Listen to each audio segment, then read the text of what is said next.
Welcome to AC 24/7. I'm Aaron Dean. Hurricane Idalia makes landfall in Florida. Currently, more than 230,000 are without power on Florida's Gulf Coast. Power outage numbers are expected to increase. Right now, we turn to the Advocate Channel's Ivan Rodriguez, who has the latest on the storm.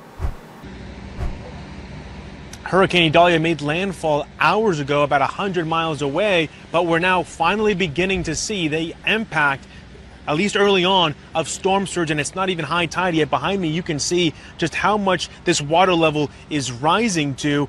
About 1,000 feet away, we have a large body of water. All this water now beginning to come in and even close to a major roadway. Idalia unleashing its fury on Florida.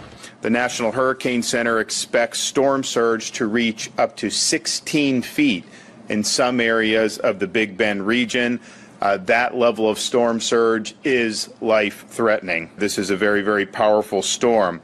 There will be impacts far beyond the eye wall. A rare and historic strike in the usually storm surge-prone divot along the Big Bend area of Florida's Gulf Coast. You really got to go back to the late 1800s to find a storm of this magnitude. This storm is worse than we've ever seen. My family has been here for many generations.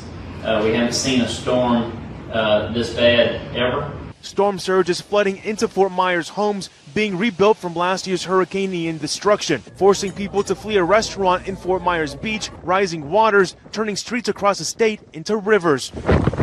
President Biden says he's in constant contact with Florida's governor. We're worried about the surge, the ocean surge. We don't know exactly yet. It's hour to hour we're watching this, but I told the governor that and the mayor, regions that are likely to be hit first, that we're there as long as it takes. We're going to make sure they have everything they need. Storm surge is expected to increase, especially here in this area when that high tide comes around, and also we're looking at the supermoon and how that influences the high tide as well, increasing those water levels. Live in Crystal River, I'm Ivan Rodriguez. Well, summer's almost here, and that means the annual flu bug will once again rear its ugly head. Two other viruses, COVID-19 and RSV, are also expected to circulate through the air. But for the first time ever in the U.S., vaccines for all three will be available. The Advocate Channel's John Lawrence reports.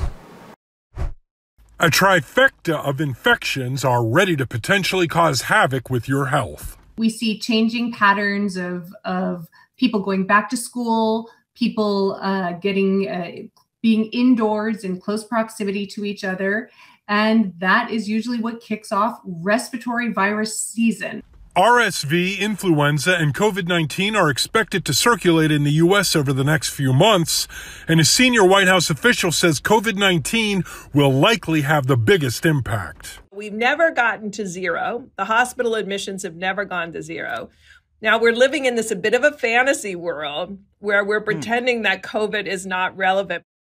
An updated COVID vaccine is expected next month, and shots for the flu and RSV are already available. If you look at the country as a whole, you look at the map of the country and look at the CDC recommendations, most of the country is considered low risk.